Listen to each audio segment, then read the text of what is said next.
Bismillahirrahmanirrahim. Assalamualaikum warahmatullahi wabarakatuh. Alhamdulillahirabbil alamin wa bihi nasta'in ala umuri dunya waddin. Rabbi shrah li sadri wa yassir li amri wahlul 'uqdatam min lisani yafqahu qawli. Allahumma shalli wa sallim ala nabiyyina Muhammad wa ala alihi wa sahbihi ajma'in. Amma ba'd. Akhwati fillah, alhamdulillah pada pagi hari ini kita berkesempatan untuk duduk dalam majelis yang insyaallah penuh barakah dengan rahmat Allah SWT, dengan doa dari para malaikat. Pada pagi hari ini kita akan membahas tentang fikih nafkah, ya. Fikih nafkah sebagai seorang muslimah nih, apa-apa saja yang kita dapat dari segi materi. Baik, kalau disebut nafkah, kira-kira apa yang terpikirkan di benak kita? Nafkah, lahir dan batin, kan gitu ya? Wah, orang Indonesia nih memang gitu pikirannya. Tetapi kalau kita rujuk ke dalam bahasa Arab, enggak. Batin itu bukan nafkah. Jadi ada bab sendirilah urusan batin dia, masalah cinta, kasih sayang, perhatian itu bukan nafkah. Nah, kalau nafkah ini bahasa Arabnya itu ya artinya kita bahas ya dari segi bahasa, jadi kita paham betul apa yang dimaksud nafkah dalam fikih. Baik, kalau dalam etimologisnya atau dalam bahasa Arabnya nafak itu kering ya. Nafaqatid darahim nafakon nafidat. Dirham itu telah nafak, berarti artinya telah kering ya. Kemudian kalau jamaknya nafkah ada bisa disebut nafakot atau nifak.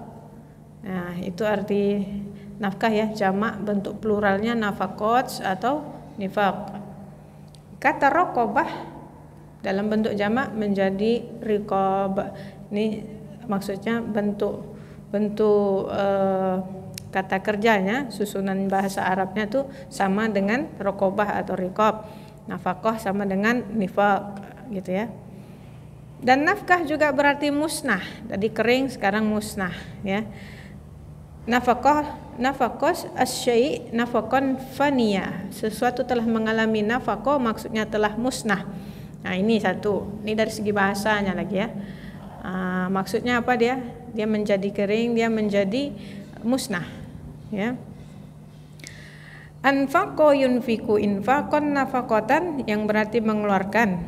Infak berarti al-masyruf wal infaq, yakni biaya belanja, pengeluaran uang dan biaya hidup ya. Jadi itu maksud dari kata-kata nafaqah, merujuk kepada harta benda, merujuk kepada materi. Jadi tidak merujuk kepada rohani, tidak merujuk kepada yang kita katakan hubungan seksual ya, nafkah batin enggak. Nafkah batin enggak ada dibicarakan dalam nafkah. Itu buatan orang Indonesia aja. Nafkah batin, nafkah harta dan batin. Nafkah apa tadi? Biasanya nafkah lahir dan batin. Nah, itu tadi. Lahir dan batin. Kalau secara lahiriahnya, secara nampaknya adalah materi. Rohaninya, batinnya enggak, itu bukan urusan nafkah sebenarnya kalau dalam fikihnya ya. Itu yang kita pahami dulu. Kalau sama pemahamannya baru kita bahas ya. Untuk masalah nafkah batin yang dibahas orang Indonesia itu tak kita bahas hari ini. Itu bukan pembahasan hari ini ya. Baik. Kemudian ya, nafaqah sering diartikan juga sebagai zahaba. Zahaba itu artinya pergi ya. Kemudian apa? Kharaja, keluar. Kemudian apa lagi? Nafida tadi ya, yang musnah tadi. Dan mado itu yang telah lampau, telah lewat. Jadi maksudnya di sini apa? Menunjukkan sama-sama semua kata-kata yang tadi, zahaba, kharaja, nafado, mado, itu semua sama artinya. Apa? Sama-sama menunjukkan perpindahan tempat ya, perpindahan tempat. Jadi kalau zahaba pergi dari rumah, pergi ke Masjid Al-Akhyar, itu pergi dari perpindahan tempat, dari satu tempat ke tempat yang lain. Kemudian kharaja, dari awalnya masuk mau keluar, jadi dah pindah tempat, ya. Maka sama juga dengan nafaqah ini, dia menunjukkan perpindahan tempat dari satu hal yang lain ke hal yang lain, ya. Berarti apa itu? Harta yang berpindah dari seorang, contohnya seorang suami kepada istri. Nah, itu maksudnya nafkah, ya. Kemudian kalau menurut syariatnya adalah mencukupi kebutuhan orang yang menjadi tanggungan, baik berupa makanan, lauk pauk, tempat tinggal, pakaian, dan turunannya. Ya, ini definisinya menurut uruf ataupun kebiasaan. Oke, jelas ya? Jelas. Ada juga agak nyerempet sedikit, hurufnya sama tetapi barisnya beda. Hurufnya sama semua, nun, fa, dan qaf.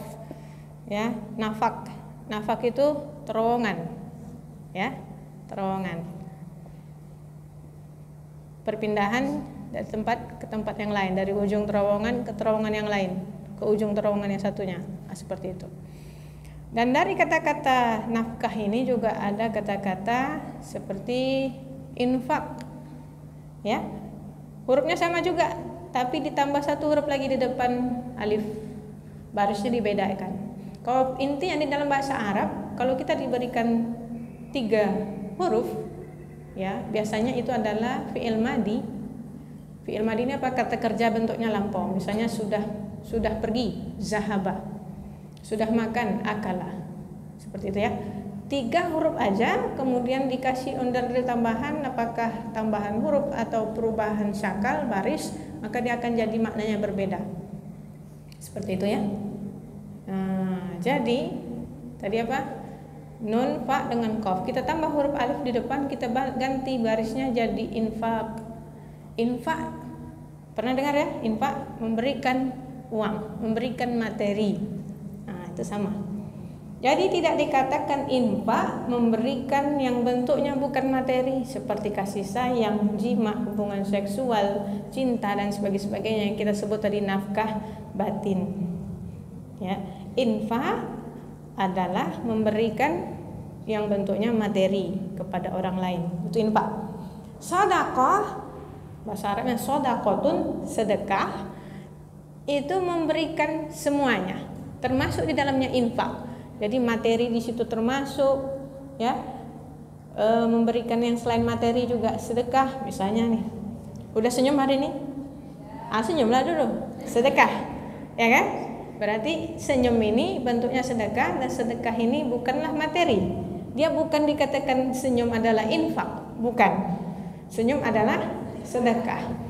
Menyuapkan istri, suap-suapan gitu ya, suami istri, sedekah. Nah, seperti itu, ya. Bentuk kasih sayang kita kepada anak kita itu pun sedekah. Jadi istilahnya apa? Sedekah beda dengan infak. Kalau infak bentuknya materi, kalau sedekah bentuknya terserah mau apa aja, yang baik-baik yang kita berikan kepada orang. Nggak ada yang buruk-buruk diberikan kepada orang disebut sedekah. Misalnya dikubukin, plak, ya, sedekahku padamu. Nggak ada. Intinya yang baik-baik, terlepas itu materi ataupun bukan materi, itu sedekah. Ini bedanya. Kalau zakat apa? Zakat beda lagi. Zakat ini bentuknya materi wajib. Kalau sedekah hukumnya sunnah, infak hukumnya sunnah. Seperti itu. Jika dilakukan dapat pahala, tak dilakukan rugi. Ayo, mindsetnya dirubah ya. Ya, secara istilahan, secara terminologi, ya betul. Sunnah adalah jika dilakukan dapat pahala, tidak dilakukan nggak apa-apa. Tapi gara-gara kita pegangan sama itu, nggak apa-apa semua. Akhirnya sunnah nggak dibuat semua, rugi. Ya, itu mindsetnya harus sikit-sikit disetting gitu ya. Taib, jelas ya? Zakat, infak, sedekah, nafkah.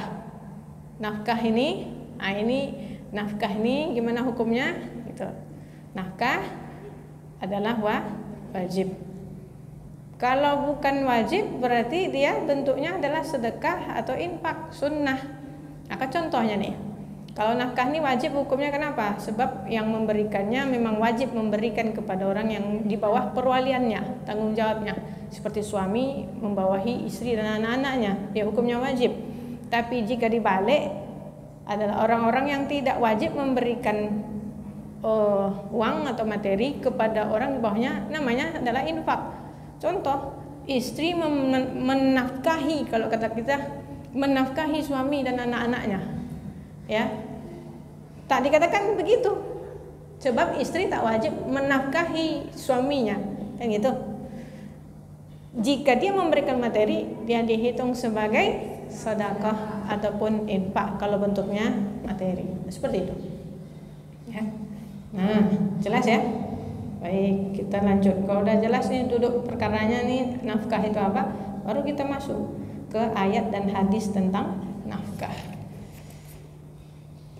Dalam Al-Quran surah At-Talaq ayat 7, ini dalilnya. Jadi kalau kita berbicara hukum-hukum mesti tahu dalil-dalilnya apa.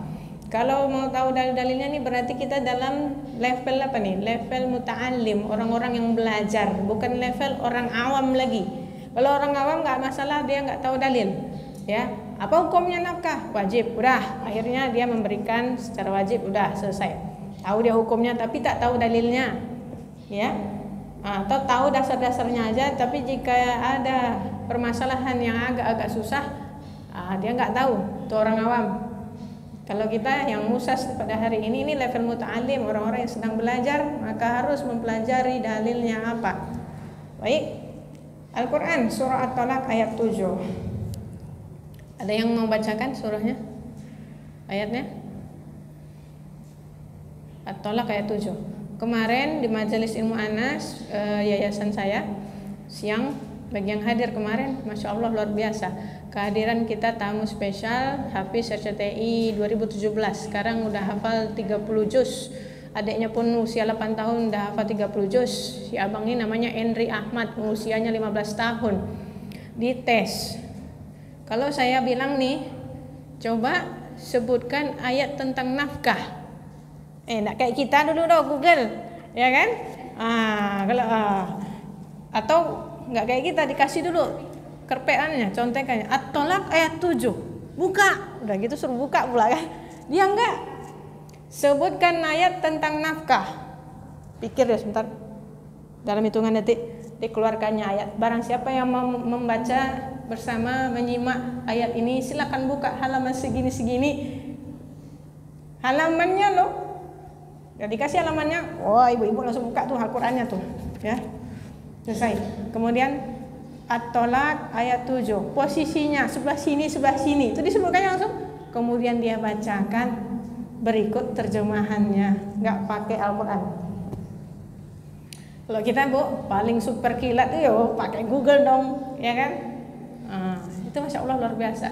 Udahlah suaranya luar biasa nih. Siapa yang kemarin hadir di majelis ilmu Anas? Nggak ada ya? Ada? Meleleh ya? Luar biasa. Ketika dia bacakan ayat Al-Quran itu, udah lepas, nadanya bagus banget. Aduh, meleleh Bu. Nggak ngelihat BTS ya, BTS. Kita ngelihat yang Islami ya. Ketika ayat Al-Quran dibacakan, meleleh hati kita. Ya kayak es kita, mencair. Sejuk sekali. Seperti itu. Luar biasa. Ya. Baik. At-Talaq ayat 7, liyunfik zu sa'ati min sa'atih. Wajiblah suami yang mampu memberi nafkah menurut kemampuannya. Oke, catat ya. Suami yang mampu. Kalau suami yang nggak mampu gimana? Kan gitu. Gimana nasibnya? Misalnya dia sakit, atau dia cari kerja tapi nggak dapat juga, atau dapat kerja tapi uangnya sedikit. Maka berilah nafkah menurut kemampuannya. Tak disebut di dalam surah At-Talaq ayat 7 ini nominalnya. Berikanlah nafkah kepada istrimu berupa 1 juta sebulan, nggak disebut. Atau berapa dinar emas, nggak disebut. Yang disebut adalah memberi nafkah menurut kemampuannya. Dan hukumnya apa? Wajib. Ya, wajiblah suami. Dan orang yang disempitkan rezekinya, waman qudira alaihi rizquh, yang disempitkan rezekinya, falyunfik, dan hendaklah dia memberi nafkah mimma adahullah, dari apa yang Allah datangkan kepadanya. Jadi apa yang dia ada, yang diberikan Allah, walaupun dia miskin, maka tetap dia harus memberikan kepada yang di bawah tanggung jawabnya, perwaliannya, ya, walaupun dia miskin tetap menafkah. Baik, surah Al-Baqarah ayat 233. Insya Allah malam Selasa bagi yang berkesempatan hadir ada Ustadz Adi Hidayat ya di Universitas Muhammadiyah Riau di belakang Mall SKA. Itu Bu, kalau mau datang, masya Allah ya, langsung kita dengerin gak lewat YouTube lagi ya. Nanti beliau kayak gini juga, kayak anak yang barusan saya sebut, Henry Ahmad itu. Ya, Al-Baqarah 233. Buka halaman ini segini isinya begini. Aduh, kita melongo aja Bu ya. Ya, juz 30 belum kelar-kelar. Ini udah mainannya Al-Baqarah 233. Ibunya Henry Ahmad itu dia lulus SMA doang Bu, nggak masuk pesantren, nggak ada pesantrennya, ya, nggak LC, nggak S1 agama, SAG enggak, S3-nya apa, SD, SMP, SMA, tuh S3 tuh, ya, pandai dia menemukan bagaimana caranya biar tahu posisi ayat itu. Bagaimana caranya? Suatu saat dia menulis tuh nomor halaman tuh di buku dia. Nah, halaman ini, juz ini. Nah, terus masuklah nomor-nomor, kode, dilihatnya, loh kok sama? Maka jadilah satu metode gimana menghafalkan posisi ayat di dalam Al-Quran. Saya lihat bentuknya Bu, buku saku kecil nih setengah HP ini aja nya, setengah HP ini tuh isinya kode, huruf-huruf aja semuanya. Ini kelipatan 5, kelipatan 10, kelipatan 15 dan sebagainya. Nah, ini kalau juz 1 pasangannya juz apa? Nomor halamannya tuh serupa. Jadi sebenarnya untuk menjadi Ustadz Hidayat, Adi Hidayat gampang. Tapi masalahnya kode itu bisa digunakan kalau kita sudah hafal ayatnya. Masalahnya kita belum hafal. Nah, itu yang mau dikejar. Ya, bagaimana caranya mendidik anak tuh biar bisa dia umur 11 tahun komplit 30 juz. Kita dengar kemarin dari ibunya langsung. Ibunya bilang itu dari pagi sampai tidur lagi itu ya, Al-Quran aja terus. Kemudian pas sholat, pas murojaahnya itu yang untuk awal-awal ya, 2 juz setiap habis waktu sholat. Nah, itu murojaahnya tuh. Dan pas sholat juga diulang lagi. Bahkan dalam keadaan berdiri, dalam berapa rakaat aja, pokoknya dalam satu sholat bisa diulang 1 juz. Ada suatu masa tuh anaknya yang minta sendiri 3 juz. Janganlah sampai mati anakku ya Allah, kata ibunya dalam hatinya. 3 juz berdiri, ya. Kami kalau di Mesir biasa tuh 1 juz berdiri pas sholat apa? Tarawih, ya tarawih. Ini enggak ada, bukan pas tarawih aja. Pas sholat biasa setiap hari dibuat kayak gitu, 1 juz berdiri. Alah, udah tumbang kita Bu. Enggak. Kalau dia enggak, masya Allah. Makanya jadi seperti itu. Tega-tegaan tuh ibunya tuh. Bangunnya 3:30 pagi Bu, mandi langsung. Kalau kita kan nunggu apa? Nunggu hangat dulu badan sedikit ya. Tak tolok dong mandi dingin. Iya 3:30 bangun, mandikan anaknya juga. Kadang-kala pas waktu kecil dulu kala dia sebut digendong anaknya, dimasukkan ke kamar mandi. Anaknya tuh bangun karena di kamar mandi, karena dimandi. Harus tega kata dia. Sampai suatu masa anaknya itu bilang, "Mama kejam. Aku mau pergi dari rumah ini." "Pergilah," kata mamanya gitu ya. Pergi betulan anaknya. Tapi alhamdulillah pergi kemana? Ke masjid. Mamanya doa, ketar-ketir juga di dalam rumahnya. Gimana anakku kok kabur ya? Gara-gara Al-Quran gitu kan. Terus ya berdoa, "Ya Allah, kembalikanlah anakku ya Allah. Ketuklah hatinya agar dia kembali alhamdulillah." Minta maaf sama mamanya, "Didik lagi aku mama, bimbing aku lagi mama." Akhirnya dibimbing lagi. Nah, ada satu masa lagi dia udah bosan kali, udah muak kali karena setiap hari Al-Quran lari. "Jangan kamu lari," kata mamanya. "Biar mama yang pergi. Mama pergi dari kehidupan Henry." Pergilah dia, tapi nginap di hotel. Sambil dalam hati, "Ya Allah, ya, ketuklah hati anakku untuk ngubungin aku duluan." Ini kan menjaga muruah mamanya ya, masa mamanya nelpon anaknya langsung kan. Ya, kutuklah hati anakku untuk telepon aku. Maka betul lah anaknya nelpon. Ma, minta maaf, baliklah lagi, dampingilah Henry. Balik mamanya. Maka sampai itulah mereka terus konsisten komitmen. Itu yang dibuat tiap hari, Bu. Kalau kita tak ada, ya. Apakah ibu itu memasak, mencuci seperti ibu biasanya? Ya, masih. Masih sempat. Dari mana nafkahnya? Nafkahnya dari mana? Ibu itu single parent ya. Tapi nafkahnya Allah turunkan langsung dengan Al-Quran. Jadi jangan takut ya, gimana nanti aku mau ngajar anakku fokus, gimana nafkahku? Kan gitu. Alhamdulillah kalau masih punya pasangan. Pasanganlah yang memberikan nafkah kepada ibu-ibu yang didik anaknya untuk jadi hafiz Al-Quran. Baik, kita kembali ke nafkah. Al-Baqarah 233, wa 'alal mauludi lahu rizquhunna wa kiswatuhunna bil ma'ruf. Al-maulud lahu itu maksudnya adalah orang yang diberikan anak. Berarti siapa itu? Ayah. Ibu hamil, diberikannya anaknya.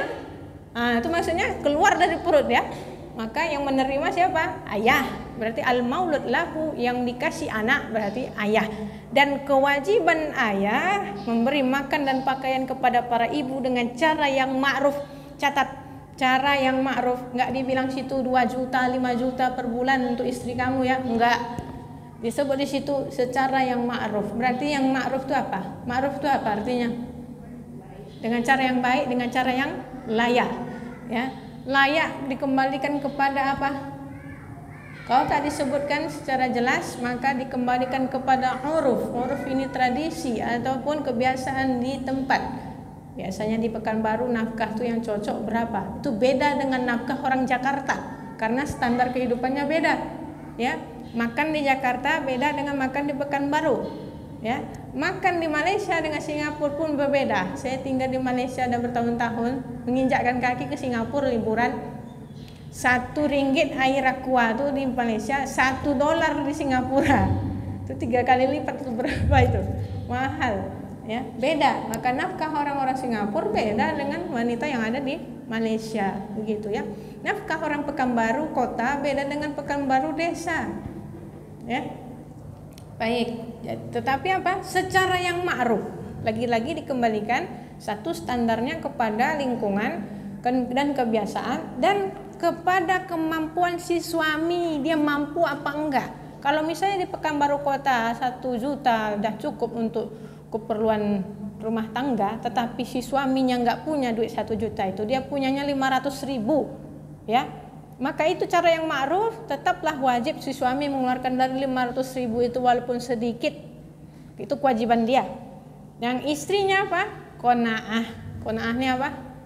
Menerima lapang dada apa yang diberikan oleh suami. Jadi ada ketimbal balikan di situ, saling memberi sesuai kadar kemampuannya. Ada yang ini legowo, ikhlas, lapang dada, nerima walaupun sedikit, karena itu secara yang ma'ruf disebutkan. Ya. Namun kalau misalnya enggak terima, kok sikit kali, hidupku melarat, susah kali, boleh gugat cerai, boleh, ya. Tetapi dinasihatkan untuk tetap bersabar atau apa? Mencari jalan lain agar bisa rumah tangga itu tetap utuh. Tak asik main cerai aja. Sikit kali duit bang bulan ini. Ceraikan aku, balikkan aku ke rumah orang tua aku. Cepat kali ngomong kayak gitu. Ya, ibu-ibu kan masih bisa, masih punya 2 tangan, 2 kaki, pikiran masih ada. Ayo buka bisnis online ya, ataupun apapun usaha yang halal yang bisa kita lakukan untuk membantu suami. Nah, seperti itu ya. Baik. Surah At-Talaq tadi ayat 7, Al-Baqarah 233, At-Talaq ayat 6 ya. Askinuhunna min haitsu sakantum. Tempatkan mereka, hunna itu perempuan jamak, para istri. Berarti apa ini? Ini berlaku untuk istrinya yang 1 doang dan berlaku untuk yang istrinya banyak, poligami. Tempatkanlah mereka, para istri, di mana kamu bertempat tinggal menurut kemampuanmu. Berarti ini tempat tinggal termasuk materi dan termasuklah nafkah. Ya. Tempat tinggal juga adalah nafkah. Berikan kepada istri-istrimu, ya. Di mana kamu bertempat tinggal menurut kemampuanmu. Berarti menurut kemampuanmu dikembalikan kepada kemampuan suami. Yang paling utama jika istrinya banyak, tempat tinggalnya adalah satu seorang, beda. Ini rumah istri satu, istri kedua, istri ketiga, istri keempat. Namun dikembalikan lagi kepada kemampuan suami. Jika suaminya tidaklah terlalu kaya, tapi kok mau istri 4 kata orangnya. Ibu-ibu kan mikir gitu terlalu tuh. Nah, kemampuan yang maksudnya adil itu nanti kita bahas ya pada masalah poligami itu nanti. Intinya kalau si suami tidak mampu, atau mungkin di tengah pernikahannya, awal nikah ketika memadu istri yang lain, 4 istrinya awal-awal nikah tuh mungkin kaya, tahu-tahu bangkrut, maka tinggal sedikit lah uangnya. Nah, kemampuannya segitu, berarti tempat tinggalnya disesuaikan dengan kemampuannya, yaitu apa? Boleh tinggal dalam serumah, tetapi beda kamar, itu misalnya. Atau kalau nggak ada kamarnya, harus tinggal serumah, maka istri yang 4 itu dikemanain? Minimal ada 1 kamar dan 1 kamar tidur yang lain ya. Karena di dalam fikihnya, untuk fikih masalah jima, nggak boleh istri-istri sama-sama dalam satu jima.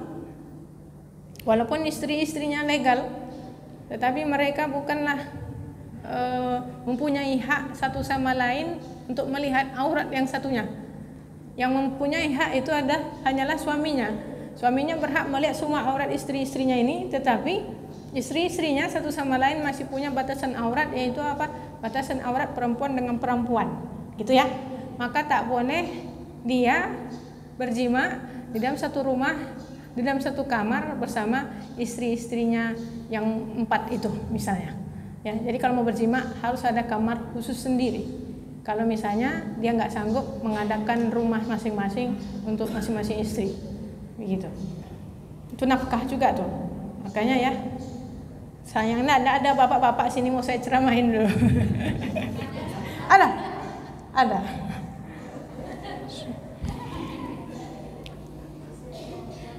Wala tudarruhunna.